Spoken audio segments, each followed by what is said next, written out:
Meu irmão, agora sim você pode abrir as Escrituras. No capítulo 5 de Mateus, nós estamos chegando ao final dessa nossa série. Nós temos mais 2 trechos hoje e no próximo domingo. E nós fizemos não todo o sermão, mas essa parte onde Jesus está interpretando ou aplicando a lei, ou convidando os seus discípulos a uma ética, uma vivência, uma forma diferente de viver a partir da lei. E nós estamos chegando no clímax desse bloco de ensino de Jesus. O que vamos ver hoje é um anticlímax, ou anticlímax não, é uma antessala aqui daquele que é o ponto central do discurso que nós vamos ver no domingo que vem com o pastor Cassandro.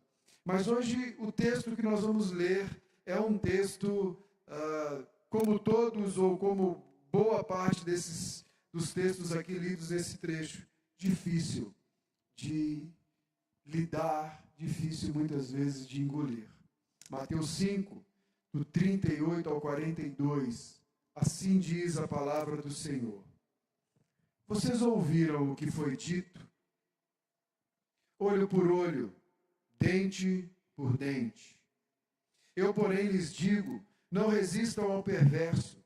Se alguém lhe der um tapa na face direita, ofereça-lhe também a face esquerda. Se alguém quer processar você e tirar-lhe a túnica, deixe que leve também a capa. Se alguém obrigar você a andar 1 milha, vá com ele 2. Dê a quem lhe pede, e não volte as costas ao que lhe quer pedir emprestado. Vamos orar mais uma vez? Feche os seus olhos. Diante da tua palavra, Senhor, nós estamos e pedimos ao Senhor que agora, enquanto ela está sendo exposta, o Senhor abra o nosso entendimento. O Senhor conduza-nos, Senhor, ao entendimento, que o nosso coração seja hoje como uma terra fértil para essa boa semente. Que o Senhor supere em nós as limitações, tanto de quem fala quanto de quem ouve, para que a sua palavra chegue ao nosso coração e nos transforme por completo. Esse é o nosso desejo e oração em nome de Jesus. Amém e amém. Presta bem atenção nessa frase aqui. O homem que matou meu pai tornou-se um dos meus melhores amigos. Essa frase é de Steve Saint. Ele é filho de um homem chamado Nate Saint. Talvez você nunca tenha ouvido falar, mas o pai desse homem, do pai do Steve Saint, é um dos considerados heróis da fé do século passado. Junto com mais 5 missionários, ele foi assassinado em 1956 numa praia no Equador, numa praia de Rio, no Equador, enquanto eles alcançavam ou estavam fazendo contato com uma tribo ainda inalcançada, chamada de Aucas, e agora eles são chamados de Huaorani. Esses homens foram brutalmente assassinados ali naquela praia. Após 1 ano do assassinato, a esposa de um deles, uma mulher, você já deve ter visto livros dela por aí, Elizabeth Elliot, esposa de Jim Elliot, o mais conhecido desses missionários, resolveu voltar a trabalhar entre os Huaorani, porque ela sabia que Deus havia chamado tanto ela quanto o esposo para que o evangelho chegasse àquele povo. Junto de Elizabeth, uma outra mulher chamada Raquel, irmã de Nate, um daqueles que também foi morto, foi para a mesma missão. Ao invés, meus irmãos, de vingança, essas mulheres escolheram o perdão. Raquel foi viver entre os homens que mataram o irmão dela. E a Raquel dedicou-se a aprender a língua daquele povo, a traduzir as escrituras para a língua materna daquele povo, a aprender a cultura daquele povo. Isso significa viver entre eles, a pregar o evangelho e a discipular os convertidos entre aquele povo que havia assassinado o seu irmão. Entre esses convertidos havia um homem, o nome dele, Mincai. um dos assassinos do irmão de Raquel. Esse homem foi alcançado pelo Evangelho e tornou-se um dos líderes da igreja entre os Guarani.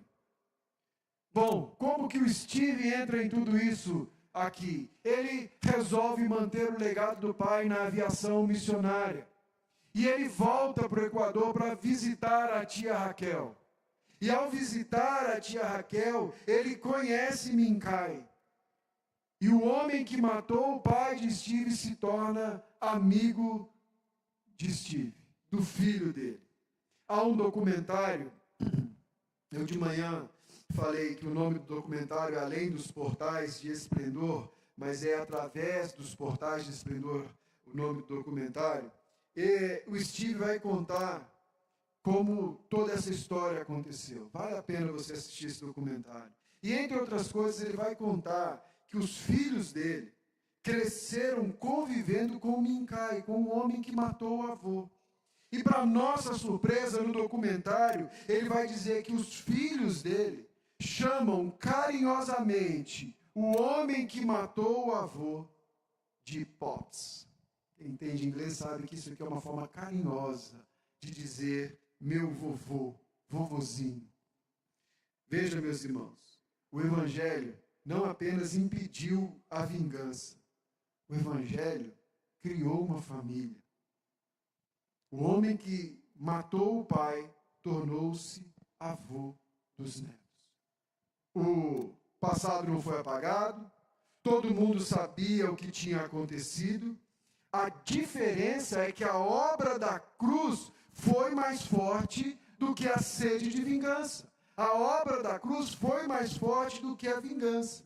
Veja, o que Jesus está ensinando para a gente aqui, a partir do verso 17, é que a nossa justiça vem de um coração regenerado.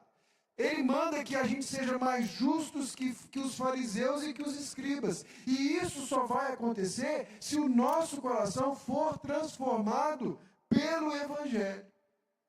Portanto, o nosso ponto nessa noite, meus irmãos, é que o discípulo de Jesus, ele não paga o mal com o mal. O discípulo de Jesus, ele não é rápido em retaliar ou vingar-se. Antes, o discípulo de Jesus paga o mal com o bem. Paga a retribuição com graça. O discípulo de Jesus não é o tipo de gente que maquina a vingança ou que guarda o rancor para usá-lo estrategicamente no melhor momento, na melhor hora que aquilo lhe convir. Não, o discípulo de Jesus é aquele que reage conforme o Evangelho. E o nosso texto, então, vai nos conduzir hoje, pelo menos em 3 pontos, ou em 3 movimentos que eu coloquei aqui. O primeiro deles é, não responda com retaliação. Não responda com retaliação. Veja o que está escrito no primeiro versículo, verso 38 e 39, a parte A. Jesus começa dizendo, vocês ouviram o que foi dito? Olho por olho, dente por dente. Veja, Jesus começa citando uma das leis mais antigas que se tem notícia. A lex talionis. É a lei da reciprocidade. É baseado no princípio de uma retaliação equivalente. Então, se você tem um crime, se você cometeu um crime ou se você fez algo errado, de acordo com o que você fez, você será julgado. Nós vamos ver isso no Êxodo capítulo 21, depois do capítulo 20, depois dos 10 mandamentos. Nós vemos então Moisés colocando a lei civil em Israel. Ele vai ensinar Israel agora a ser nação. Aquele povo agora vai ser nação. E eles precisavam saber como viver. Lá no capítulo 21, pouquinho depois do versículo 12, ele começa a falar exatamente dessas relações que acabam mal e dessas interações que acabam mal, de 2 pessoas que brigam, de uma pessoa que ataca o outro, que tem dolo, se não tem dolo. Ele vai falando como proceder. E lá no verso 23, você vai encontrar registrado isso. Êxodo 21, do 23 ao 25. Mas se houver dano grave, do que ele está falando aqui? Ele está ilustrando, duas pessoas estavam brigando, elas acertam uma mulher sem querer ir grávida, e aí ele vai dizer, bom, se não houve nada, não houve nenhum prejuízo, eles têm que cuidar dela para ter certeza que vai dar tudo certo ali no restante da gravidez. Mas se ela perder o bebê, então é dentro desse contexto que isso aqui vai ser colocado. Mas se houver dano grave, então o castigo será vida por vida, olho por olho, dente por dente, mão por mão, pé por pé, queimadura por queimadura, ferimento por ferimento, golpe por golpe. Em outras palavras, o que Moisés está dizendo aqui é que a punição será proporcional ao dano causado, se opondo à ideia de uma vingança ilimitada. Veja, quando a gente olha para isso aqui, a gente pensa, nossa, como é duro isso aqui, como é complicado isso aqui. Mas o que a lei está fazendo é algo bom. Ela está limitando o campo da vingança. Ela está limitando até onde você pode ir. Porque a nossa retaliação, a vingança nunca é plena, a vingança nunca é proporcional, meus irmãos. O que acontecia nessa época é que se você ferisse alguém, eu estou lá numa contenda com o pastor Cassandra, ele decepa um dedo meu, vou virar presidente, brincadeira, ele decepa um dedo meu, eu acho que eu posso ir lá e arrancar a mão dele. Aí, a descendência dele acha que pode vir e arrancar o meu braço. E o que a gente tem é um ciclo insano de vingança. É um ciclo insano de retaliação que nunca tem fim. E o que essa lei está dizendo é o quê? Ele me feriu e arrancou um dedo. Eu vou aos juízes e esses juízes então decretam a pena. Houve dolo? Houve intenção? Houve. Eles vão pegar o pastor Cassandra, vão colocar aqui e vão decepar um dedo por um dedo. Não tem lógica. Um dente por uma mão ou uma unha por um braço inteiro. Nós nunca nos vingamos. Veja, nós nunca nos vingamos proporcionalmente ao dano que sofremos. Porque nós sempre imaginamos que o dano que sofremos é mais pesado do que o dano que causamos. Às vezes ele é mais pesado do que realmente ele foi. É assim que nós vemos. E o nosso coração, naturalmente, tem sede de vingança. O nosso coração, naturalmente, tem sede de retaliação. Essa é a natureza do homem caído. Veja o poema de Lameque. Lameque está ali em Gênesis capítulo 4, é um personagem, um dos filhos e descendentes de Caim. É um homem mau, é um homem ruim. Ele é o primeiro homem que introduz, ou que é registrado a introduzir a poligamia na linhagem do povo de Deus. Lameque, falando para suas esposas, diz assim em Gênesis 4. E Lameque disse às suas esposas, Gênesis 4, 23 e 24, Ada e Zilá, ouçam o que eu digo. Vocês, mulheres de Lameque, escutem o que passo a dizer. Matei um homem que me feriu. Veja a desproporcionalidade. Matei um homem que me feriu. E um jovem, porque me machucou. Se Caim é vingado 7 vezes, Lameque será vingado 70 vezes 7. É uma espiral descendente de vingança. Alguém fere, o outro revida, o primeiro responde com violência maior, ele recebe uma violência maior do que a que ele respondeu, e o conflito segue crescendo sem limites. O preceito olho por olho, dente por dente, a lei aqui surge exatamente para interromper essa escalada. A punição não pode ultrapassar o dano. Bom, mas o que Jesus está falando aqui agora? O que os fariseus fizeram? Porque o que a gente está vendo aqui é que os fariseus haviam distorcido a lei a partir da sua tradição pessoal e do seu ensino pessoal e da sua tradição dos fariseus, ou a tradição dos anciãos. Os fariseus distorceram a lei e a questão agora passou a ser: até que ponto eu posso ir com a minha vingança pessoal sem quebrar a lei de Deus?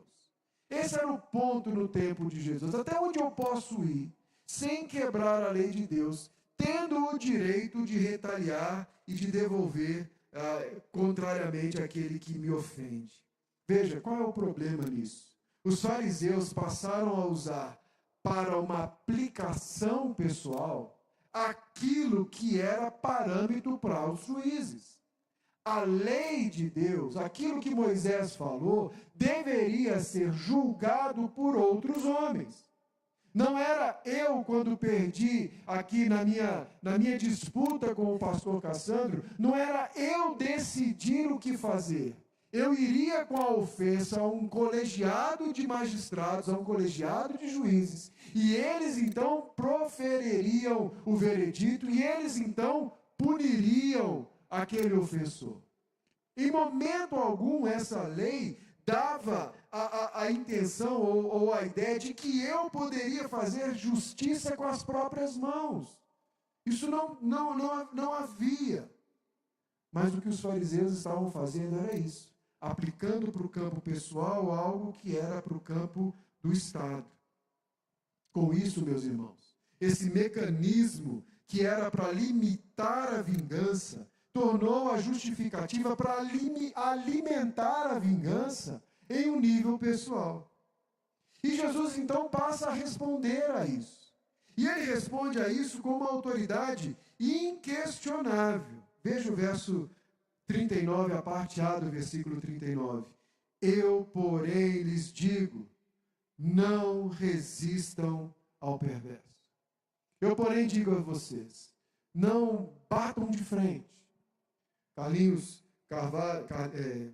Queiroz, pastor que já pregou nessa igreja, ele vai dizer, comentando esse versículo, que não resistir ao perverso é você, ao ser abordado por um homem violento, não resistir. Por quê? Porque ele já veio com a intenção de te fazer o mal e ele não tem nada a perder. Isso é uma realidade. Nós sabemos que você está ali, você está numa determinada situação, alguém vem te assaltar à mão armada, o mais sensato é que você entregue os bens, não resista, cuide da sua vida, zele pela sua vida. Mas não é disso que Jesus está falando. Como então a gente pode entender essa declaração? Primeiro, a gente tem que olhar para o que Jesus não está dizendo. Veja, não resistir ao perverso, quando Jesus está dizendo isso, ele não está dizendo que eu não posso me defender. Ele não está dizendo que eu não possa zelar pela minha integridade física. Ele não está dizendo que se eu estou numa situação e alguém vem contra mim, e alguém vem me defender, e depois de eu ter feito tudo para não entrar no problema, eu não possa zelar pela minha integridade. Por que você não reagiu, Gustavo? Porque Jesus falou que eu não tenho que resistir ao perverso. Eu estou todo roxo aqui. Não, meus irmãos. Eu tenho que fazer de tudo para preservar a minha integridade física. Ele não está dizendo, por exemplo, que eu não possa proteger a minha família de uma agressão. Eu estou num determinado lugar, eu estou num passeio, alguém, resolve agredir a mim ou falar coisas à minha esposa, eu não posso deixar isso barato. Eu tenho que assumir, eu tenho que proteger a minha família. Eu tenho que, diante dos perigos, como eu disse de manhã, eu espero que todo homem que aqui esteja, diante do perigo, seja o primeiro a colocar a família atrás de si e se colocar como um escudo para defender a sua casa, para defender a sua família. Esse texto não está dizendo que você não possa defender a sua família de uma agressão injusta. Venha ela de onde vier. Ou o texto não está dizendo que eu não posso ou não deva defender alguém que eu vejo que está sofrendo uma agressão injusta. Eu estou vendo ali, eu posso evitar aquele conflito, eu posso fazer. O texto não está dizendo isso, não resistir ao perverso, não é isso. ou que eu não devo buscar justiça por uma causa correta, quando essa justiça é desonrada, ou que eu devo calar diante de abusos, que eu devo calar diante de coisas que eu vejo que estão acontecendo. O texto não está dizendo que não resistir ao perverso é calar, ou que eu não deva ajudar com sabedoria a quem pede que eu ajude. O que o texto está ensinando para a gente, então, é que eu não devo responder o mal com retaliação. Eu não devo responder o mal com a mesma medida do mal que foi feito. Eu não devo responder o homem perverso sendo e me tornando um homem perverso. É a lei de Newton, né? Uma força num sentido recebe uma força em direção contrária com mesma intensidade. Eu não devo bater na mesma intensidade. Eu não devo me tornar perverso como aquele que é perverso vem contra mim. Não responda ao mal com retaliação. O que Jesus está dizendo para os seus discípulos é: ei, você, preste atenção, não tenha atitude. Olha, você me feriu e agora eu vou ferir você de volta, porque é isso que você merece. Lembre-se, a nossa retaliação é sempre desproporcional. Todos nós que aqui estamos sentados, temos a mesma ânsia no nosso coração. Nós queremos justiça para os outros e misericórdia para nós. Nós queremos que aquele que nos feriu seja punido de forma exemplar, mas que leve em conta quando o que feriu fui eu, como eu sou bom, como eu dou meu serviço na igreja, como eu faço o que eu posso fazer para ser uma boa pessoa.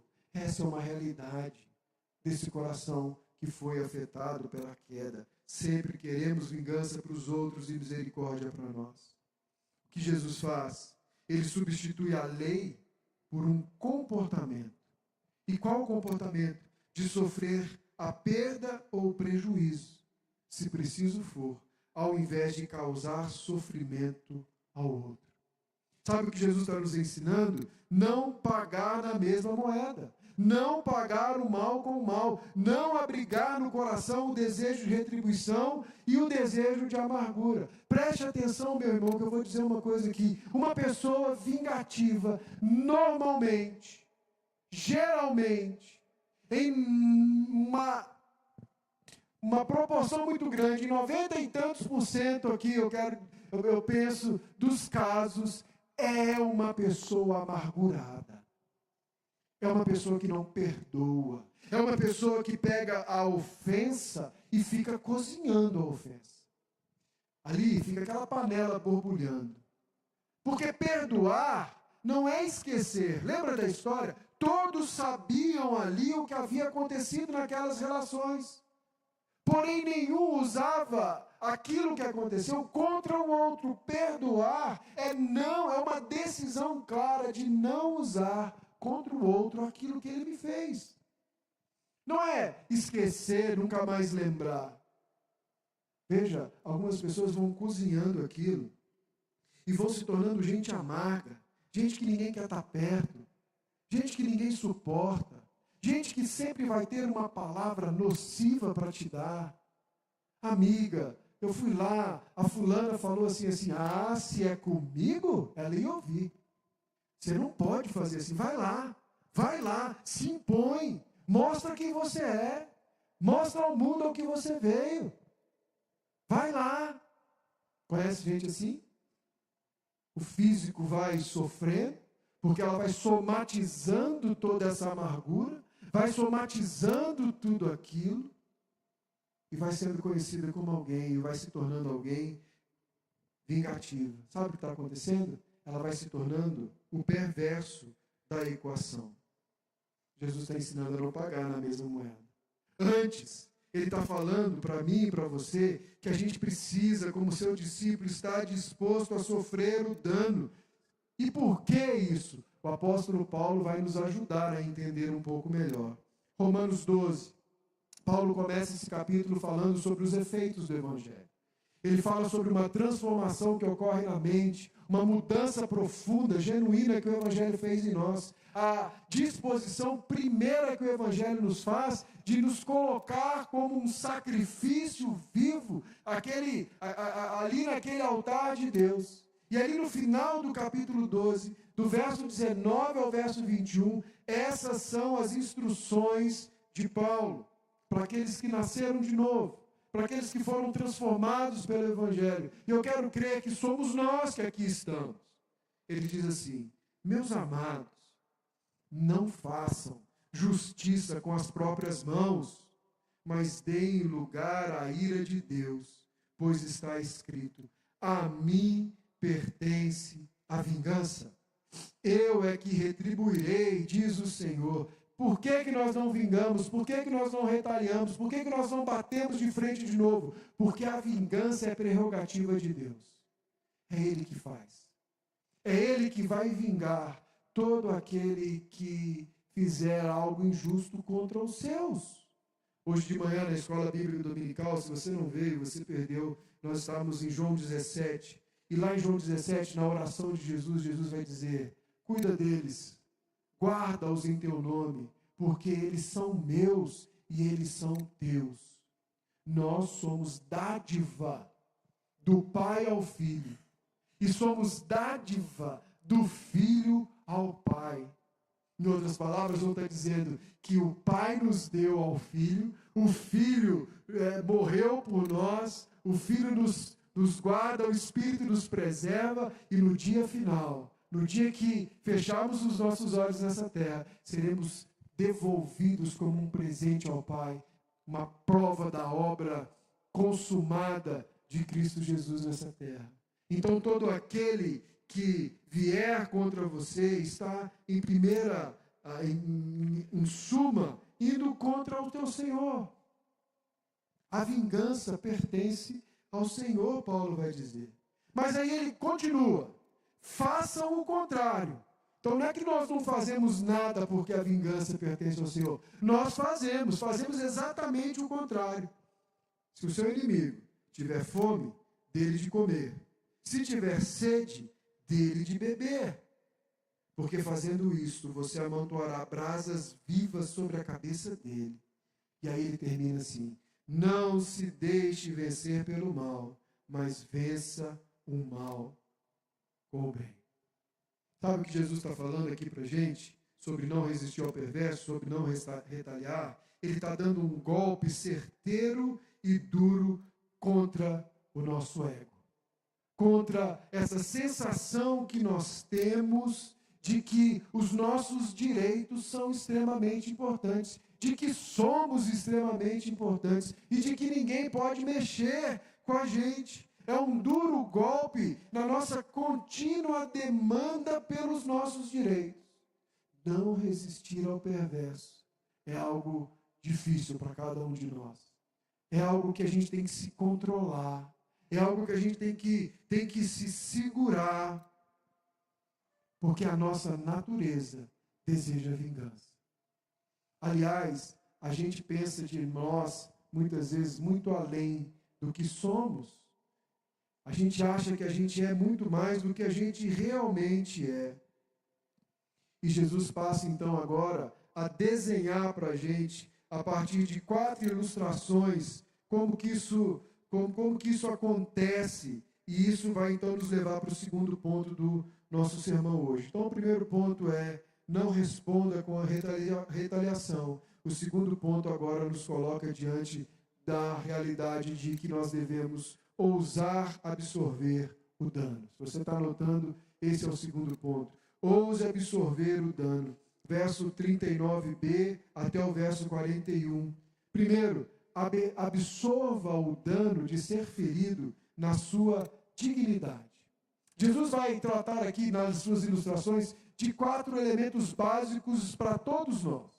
4 coisas que nos são importantes: dignidade, segurança, liberdade e a questão da nossa questão financeira, da nossa questão de posses e bens. Jesus vai tocar nesses 4 lugares que geralmente nos arrepia quando fazem e quando tocam em nós. Veja o verso 39. Se alguém lhe der um tapa na face direita, ofereça-lhe também a face esquerda. Veja, meus irmãos, primeira coisa aqui, para um judeu, o tapa na cara era algo que estava entre as mais desdenhosas e humilhantes atitudes que ele poderia sofrer. O tapa na cara era considerado como um ataque à dignidade pessoal, como um insulto profundo. Veja, e esse tapa que Jesus está ilustrando aqui, ele é um pouco mais desdenhoso. Se nós pensarmos que grande parte ou a maioria da população é destra, um tapa no rosto naturalmente atingiria qual face? A face esquerda. A face que está direto na frente aqui da mão. Mas esse tapa é um tapa dado com as costas da mão. É como se alguém chegasse na sua frente e fizesse assim, ó, e batesse com as costas da mão. É humilhante, é ultrajante, é insultar da maior forma que poderia fazer. Sabe, talvez hoje a gente não apanhe no rosto, mas você pode ser insultado por outros. Você pode ter que responder a calúnias. Você pode ouvir que as pessoas estão dizendo sobre você e que estão atacando a sua reputação, que estão atacando quem você é, que estão proferindo mentiras sobre você. E o que Jesus vai dizer para a gente é: não reaja como eles.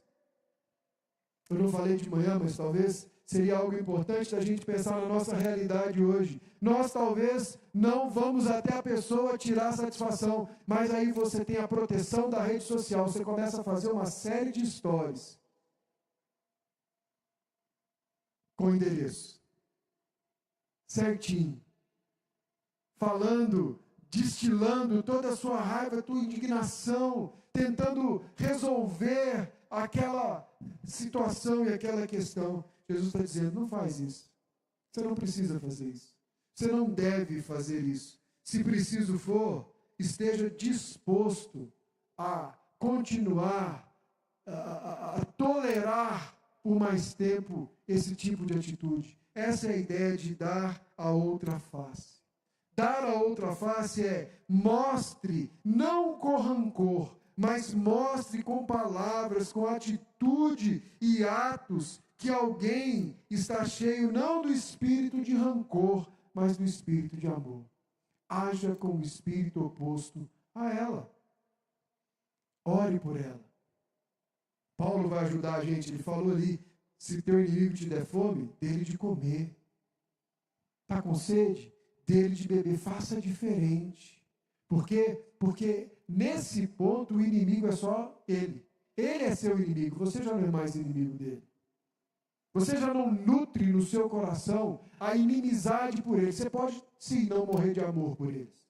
Você pode sim você é livre sim para não tê-lo na sua roda mais íntima de amigos, mas você o trata com a dignidade que Cristo Jesus quer tratar alguém. Que um discípulo de Cristo Jesus deve tratar alguém.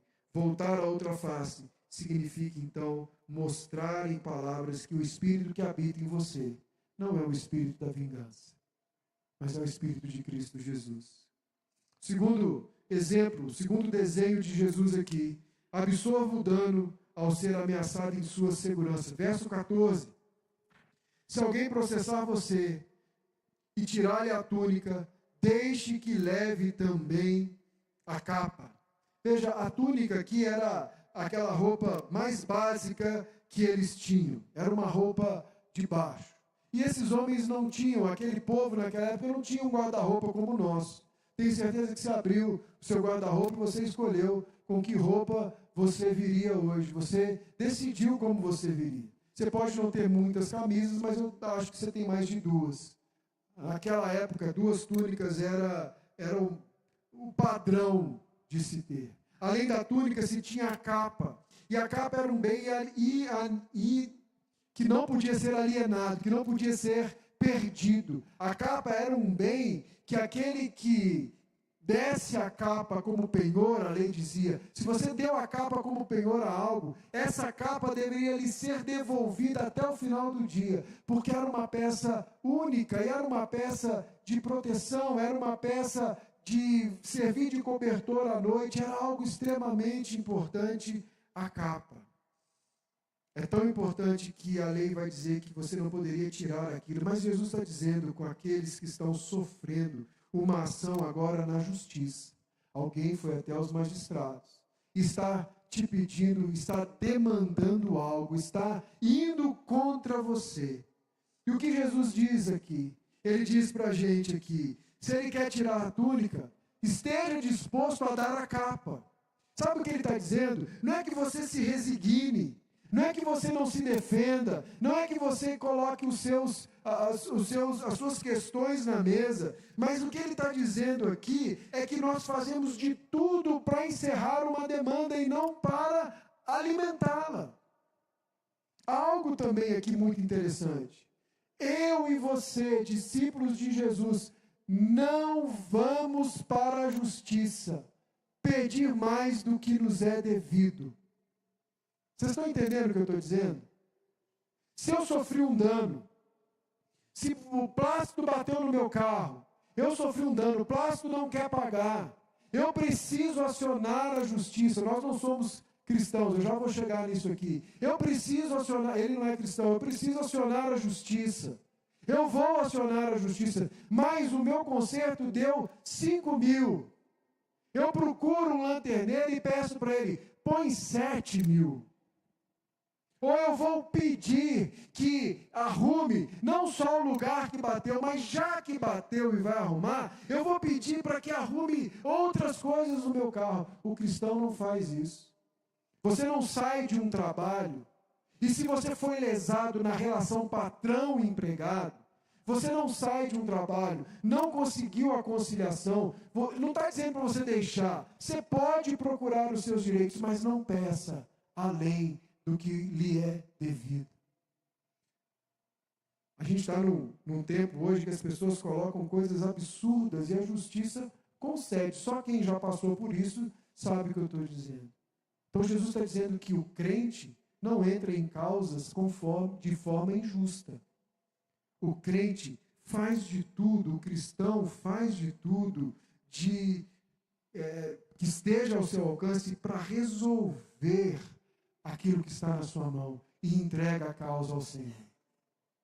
Sabe, o apóstolo Paulo vai dizer para a gente lá em Corinto, ele está falando para a igreja de Corinto, ele está dizendo assim, o que deu na cabeça de vocês? Que 2 de vocês, da mesma igreja, tinham uma demanda para resolver e foram resolver essa demanda na justiça comum. Não tem sábio na igreja, não tem ninguém na igreja que possa ajudar vocês a resolver isso aqui. Veja, isso é dar a capa, é procurar a conciliação em todos os níveis. E o Paulo vai dizer o quê? Porque quando você vai para a justiça, estou parafraseando, tá bom, meus irmãos? Quando você vai para a justiça comum, o nome do Senhor é envergonhado. O nome do Senhor fica sendo vilipendiado ali. E, meus irmãos, essa é uma realidade. Então, como que a gente faz aqui? Você tem uma demanda, é com o irmão da igreja, não sai da igreja, não vai embora, não deixa de resolver. Faça o que é possível para que você resolva essa demanda, para que a coisa seja justa da melhor maneira possível. E se for injusto para você, entregue ao Senhor, coloque nas mãos do Senhor. Esteja pronto a demandar dessa maneira. Eu me lembro, e eu contei hoje de manhã, eu era pequeno, nós chegamos aqui, meus pais venderam nossa mesa com cadeiras para um irmão. Meu pai não é cristão, mas minha mãe é, e eles venderam para esse irmão. E esse irmão, quando foi buscar, olhou, minha mãe tinha um oratório bonito, uma estante muito bonita, do lado da mesma, que era jogo, e ele disse, não, isso aqui está também no preço. E eu me lembro que não estava, e era um preço, deveria ser um preço maior, todo aquele jogo completo. Tá, não tá, de repente alguém falou, não, tá no preço sim, pode levar, meu irmão. Deus te abençoe, leve, vai para lá, pode levar. Eu nunca vi minha mãe tratando esse irmão diferente na igreja, eu nunca vi minha mãe falando sobre isso, difamando esse irmão. Ela teve disposta, se você está processando alguém injustamente, se lembre, o Senhor é justo. E talvez você o tenha contra você nessa causa. Talvez você não recebeu ainda algumas coisas, você está pedindo ao Senhor para abençoar uma causa injusta. E Deus não vai abençoar uma causa injusta, meus irmãos. Ele não vai fazer isso. Então, aqui, absorva o dano em sua segurança. Terceiro ponto, absorva o dano, a terceira ilustração, de ser privado em sua liberdade. Se alguém obrigar você a andar 1 milha, vá com ele 2. O terceiro exemplo aqui se refere a um costume judaico ou romano de obrigar aqueles que eles conquistaram a carregar as suas bagagens até 1 milha. Você está ali de boa, fazendo nada, passa um soldado romano e diz, vem cá, pega aqui minha armadura, pega aqui meus armamentos e vai, caminha, leva para mim por 1 milha. E aí você é obrigado a fazer isso. Isso gerava um grande problema, é fazer uma coisa que você não quer fazer. Você já fez uma coisa que você não quer fazer? Você já fez uma coisa contrariada? Você já fez uma coisa na força do ódio?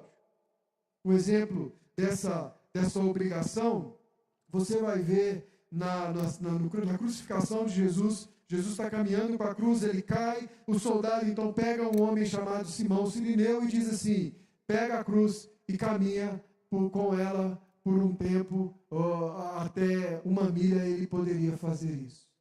Isso gera indignação, isso gera revolta, isso gera uma atitude rancorosa em nós.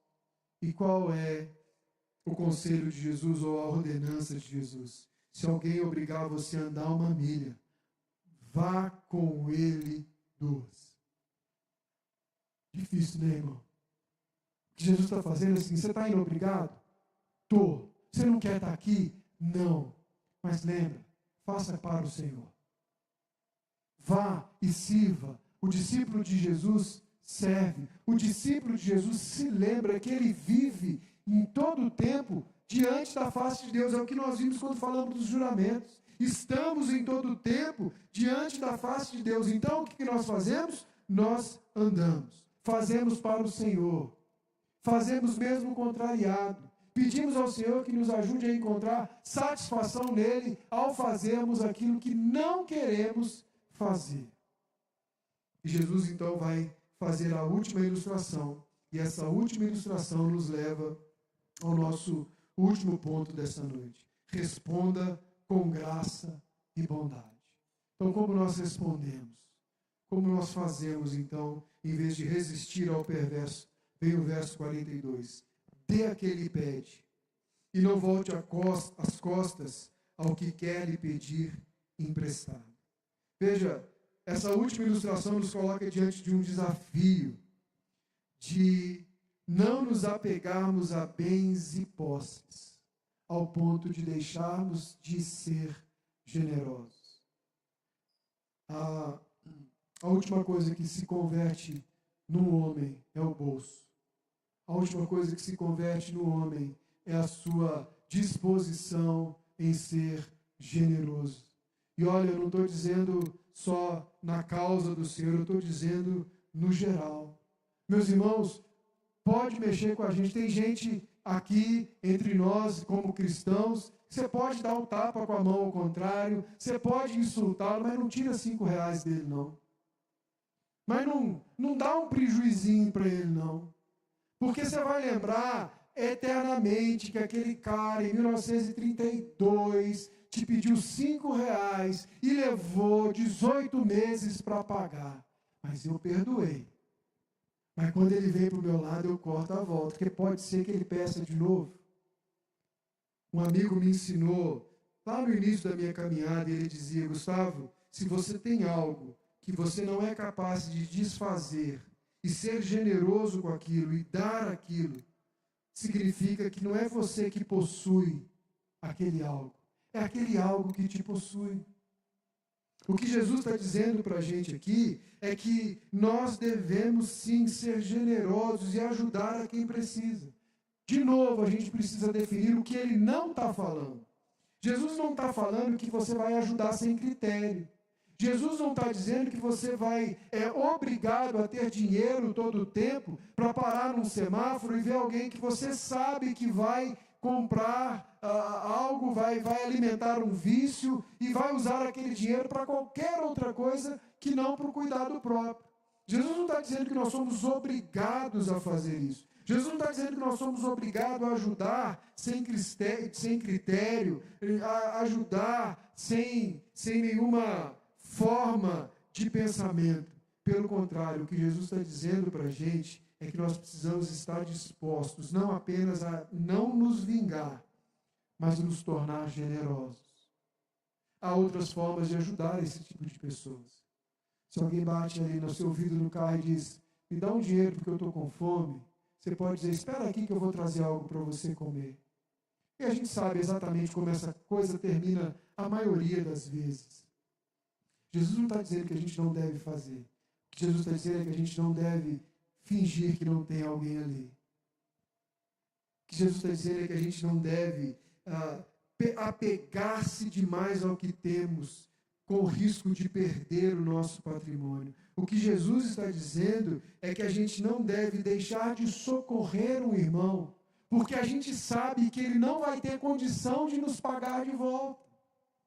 É aquele irmão que te procura e fala assim, meu amigo, ou amigo, irmão, ou parente, isso muitas vezes acontece dentro de casa.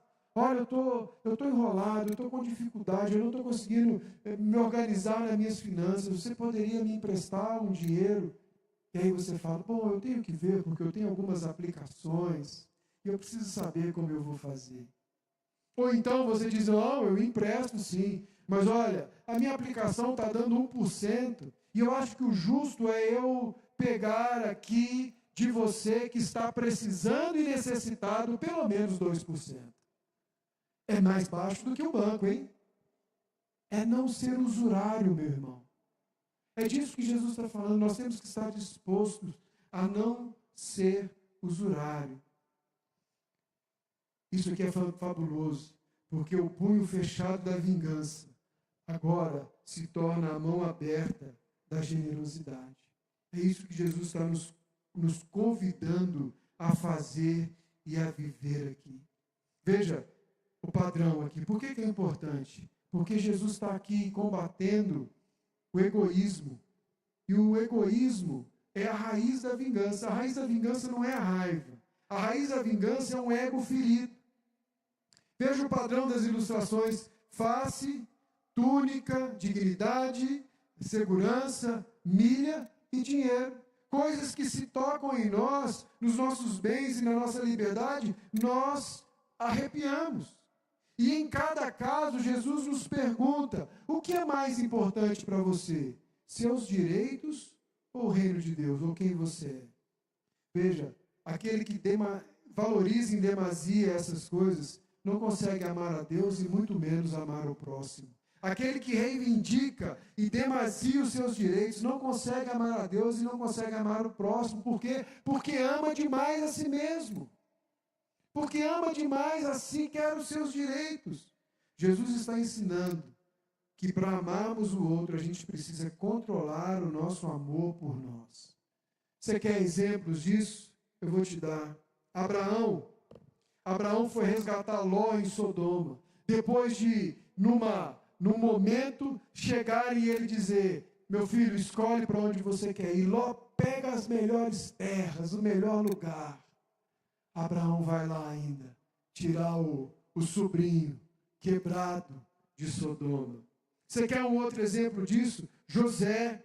José é vendido pelos seus irmãos. José vive, come o pão que o Senhor, da angústia que o Senhor lhe deu. Ele passa toda aquela dificuldade, agora é o segundo homem do Egito, diante dos seus irmãos, com poder para vingar-se, para matá-los ali mesmo. E o que José faz?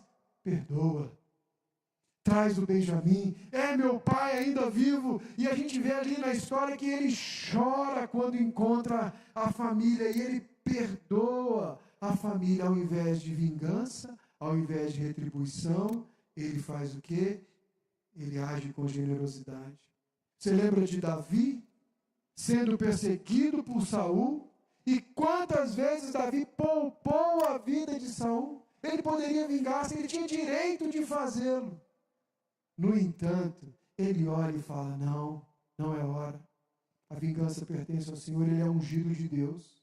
E o Senhor, a seu tempo, fará essa inversão dos ungidos. Eu sei que eu sou.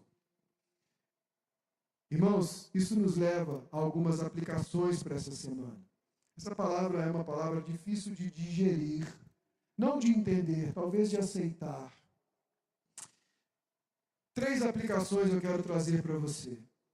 Lembre-se que nem toda ofensa precisa de uma resposta. Essa é a primeira aplicação. Nessa semana, lembre-se, nem toda ofensa precisa de uma resposta. A gente vive numa cultura que recompensa a reação imediata. Alguém acusa, distorce as suas palavras, te ataca e você sente uma necessidade quase irresistível de responder, de corrigir e de vencer aquela discussão. Você vai lá para a rede social, você começa a mandar um monte de histórias, você começa a marcar um monte de gente em coisa, você começa a dizer, isso aqui é para alguém, e esse alguém sabe quem, e aí você vai destilando todo o seu ódio ali, ou procura algumas pessoas para aquilo, ou procura sobressair-se e vencer a discussão. Lembre-se, há momentos que a gente deve responder. Sim, há momentos que você deve esclarecer fatos, mas lembre-se de outra coisa. Há muitos outros momentos em que a nossa insistência em ter a última palavra revela, na verdade, mais amor, mais orgulho do que amor. O querer ter a última palavra muitas vezes mostra que temos um coração que demanda direitos, um coração orgulhoso, e não um coração que está disposto a virar a outra face, a entregar a capa, a sofrer o dano, a ser generoso. Nem toda ofensa precisa de uma resposta. Nossa segunda aplicação. Lembre-se que nem toda ofensa precisa virar uma cobrança. Não é porque você foi ofendido que você precisa cobrar dessa maneira. Muitos casamentos, muitas amizades, muitos relacionamentos familiares vivem sobre a lógica, na verdade, do olho por olho. Muitos crentes são crentes do olho por olho. Posso usar esse exemplo? São crentes do Antigo Testamento, são crentes justiceiros. Você me feriu, então eu vou me afastar de você. Você merece que eu me afaste de você. Você não merece a minha companhia. Eu sou um cara bom.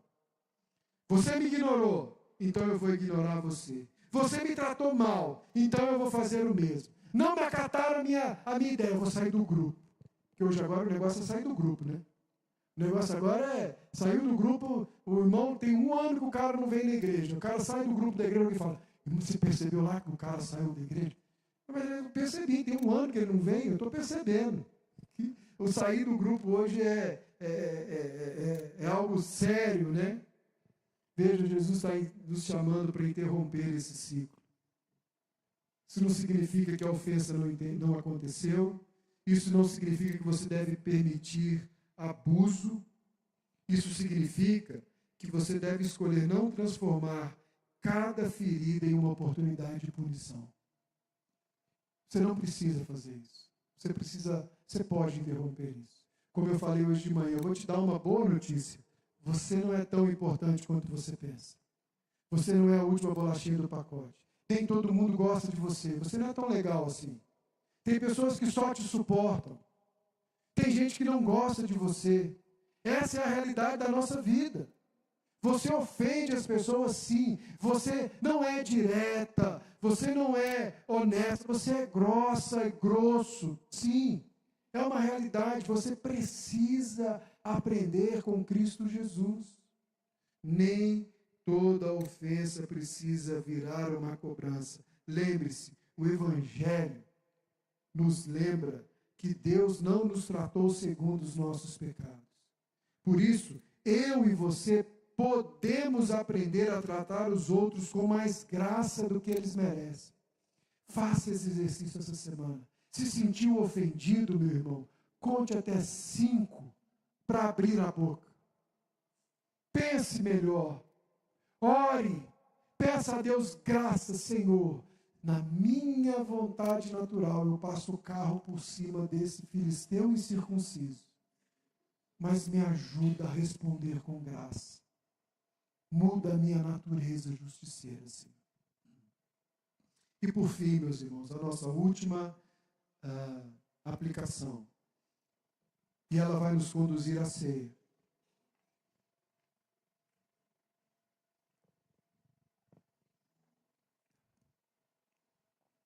Lembre-se essa semana que nem todo o direito precisa ser exigido. Você não precisa cobrar todos os direitos que você tem de ninguém. Porque foi exatamente isso que Cristo fez. Você vai encontrar em Filipenses Paulo dizendo que ele abriu mão da sua glória. Veio e habitou entre nós. Ele abriu mão do seu direito. Ele não levou em conta o ser igual a Deus. Antes esvaziou-se. E habitou entre nós e assumiu o papel mais básico que havia entre nós. Não só de servo, mas do menor servo. Ele é o servo que lavou os pés dos discípulos. Ele é o servo que fez o que ninguém faria. Essa é o padrão. E agora, ele chama a nós, seus discípulos, a andarmos nos seus passos. Eu quero agora que você escute com o coração o que eu vou te dizer. Talvez você já descolou do sermão, já passou um pouco do tempo, mas escute com o coração esses versos que eu vou ler para você de 1 Pedro. Olha como isso é uma realidade para nós. 1 Pedro 2, do 21 ao 24, diz assim: porque para isso mesmo vocês foram chamados.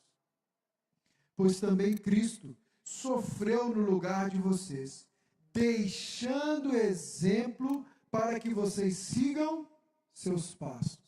O nosso padrão não é Abraão, o nosso padrão não é José, o nosso padrão não é Davi, o nosso padrão não é qualquer outro homem de Deus que eu conheço. O nosso padrão a seguir e imitar é o padrão do próprio Cristo. E Pedro continua: ele não cometeu pecado, nem foi encontrado engano em sua boca, pois ele, quando insultado, não revidava com insultos, quando maltratado, não fazia ameaças, mas se entregava àquele que julga retamente. Quando insultado, não revidava. Quando maltratado, não ameaçava, mas se entregava àquele que julga retamente, carregando ele mesmo em seu corpo sobre o madeiro nossos pecados, para que nós, mortos para os pecados, vivamos para a justiça. E Pedro termina assim: pelas feridas dele, vocês foram sarados. Porque ele sofreu injustamente, porque ele não revidou, porque ele, sendo Deus, resolveu fazer isso, nos amou enquanto nós éramos os inimigos. O que ele está dizendo é que nós somos aqueles que batemos com desdém na sua face. Nós somos aquele que demandamos e levamos ele à justiça e demandamos a capa. Nós somos aquele que infringimos dor ao nosso Senhor. E como ele reagiu? Ele se entregou por nós. Para que Cristo agora, depois da sua obra redentora, encontre em nós aqueles que são presente do Pai a Cristo e nos transforme e nos devolva com um novo coração, com um coração de carne, com o Espírito Santo morando em nós, nos dando a capacidade de imitar a Jesus. Que bênção! Você foi ferido por alguém, meu irmão. Você tem ânsia e sede por vingança. Se lembre, Cristo Jesus foi rasgado por você. E ao ser rasgado por você, toda essa dor que você sente tem lugar de cura em Cristo Jesus. Você foi insultado, Ele sabe o que é ser insultado. Você foi perseguido, Ele sabe o que é ser perseguido. Você foi injustiçado, Ele sabe o que é ser injustiçado. E Ele te convida a imitá-lo, a encontrá-lo, a entregar a Ele todas as demandas. Quero te convidar a ficar de pé. Nós vamos partir para a ceia. Esses elementos nos lembram isso. O pão e o vinho nos lembram que os ofensores somos nós. Mas Ele se entregou por nós. Eu quero te convidar a fazer uma coisa antes da ceia. A ceia, ela é para aquele que crê em Cristo Jesus como seu Salvador, que já professou pelo batismo a sua fé, que está em comunhão com a sua igreja local. E antes de pegar a ceia, nós precisamos fazer o que Paulo vai dizer em 1 Coríntios, de um autoexame, de examinar o homem a si mesmo. E eu quero te convidar agora a examinar-se.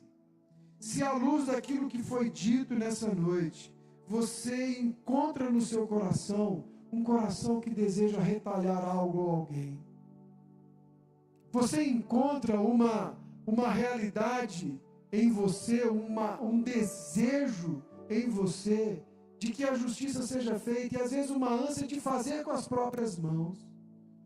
Se você abriga um sentimento de que aquele que te feriu deve ser punido e de preferência de forma exemplar, a palavra hoje nos convida a entregar tudo isso àquele que julga retamente.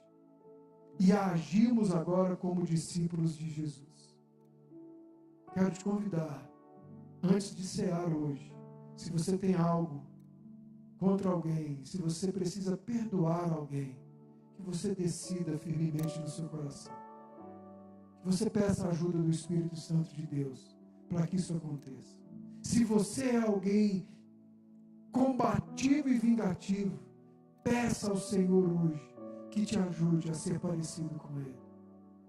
Abre mão dos seus direitos, a ser igual àquele que se entregou por você, quando você era o ofensor. Peça a Cristo que te ajude a amar os seus inimigos, alimentá-los, dar de beber, mas principalmente a fazer do seu coração um coração igual ao dele.